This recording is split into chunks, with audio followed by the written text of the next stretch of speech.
श्रद्धा murder case. Delhi में घटी इस घटना से अब कोई भी अनजान नहीं है।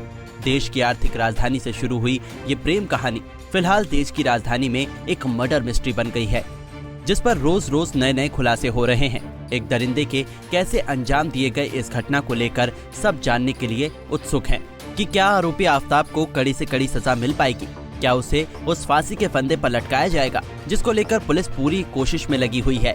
आज हम आपको इस केस में मिली कुछ अहम सबूतों के बारे में बताएंगे जो फिलहाल पुलिस के पास मौजूद है। लेकिन इससे पहले आफ्ताब के शातिर दिमाग से बनाई गई इस एग्जिट प्लान को समझिए, जिसके जरिए आफ्ताब अब तक पुलिस को गुमराह कर रहा है। क्या है आफ्ताब का एग्जिट प्लान? आफ्ताब के बयानों पर नजर डाले तो इस बात में कोई दो राय नहीं है कि वो एक शातिर तरीके से इस घटना को अंजाम दिया है। आफ्ताब क्राइम से जुड़ी सीरीजों को देखने में रुचि रखता था, इसलिए वो इस बात से भली भांति परिचित है। बगैर पुख्ता सबूतों के उसके कबूलनामा का कोई अहमियत नहीं है, इसलिए जो पुलिस पूछ रही है उसका जवाब दे रहा है। इस पूछताछ के दौरान उसने मुंबई पुलिस को कुछ नहीं बताया, लेकिन दिल्ली पुलिस के सामने केवल 12 मिनट में सब कुछ बोल डाला, जो सीधे तौर पर पुलिस को गुमराह करने की ओर इशारा कर रहा है। वो जानता है कि वेपन, मोबाइल, कपड़े, बाल और स्कल यानी खोपड़े के मिलने से ही केस मजबूत होगा, इसलिए अभी तक इन सब के बारे में कोई जानकारी नहीं दी है।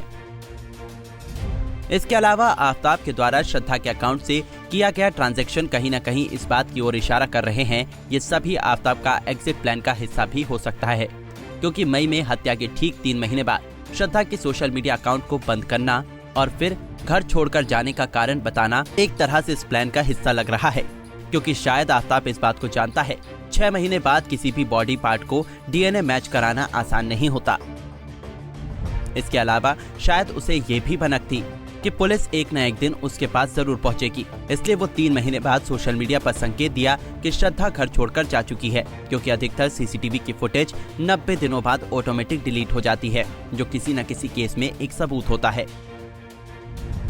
फिलहाल पुलिस की इस जांच में शरीर के कुछ टुकड़े, इनकी हड्डियां, कुछ खून के धब्बे और उसके बयान हैं, फांसी के फंदे तक पहुंचाने के लिए काफी नहीं है। यदि इस घटना के दर्द को समझना है तो आप श्रद्धा के पिता के उस बयान से लगा सकते हैं जिसमें वो कहते हैं, मैंने दिल्ली और मुंबई पुलिस से कहा था कि आफ्ताब शातिर है जो पिछले 5-6 महीने में सबूतों को मिटा चुका है। ऐसे में पुलिस को सच्चाई लाने में थोड़ी दिक्कत होगी। ये पिता का बयान कहीं न कहीं आफ्ताब के उस चरित्र को बता रहा है जिसको लेकर दोनों राज्यों की पुलिस आरोपी साबित करने में जुटी हुई है। Bureau report, Punjab Kesari TV.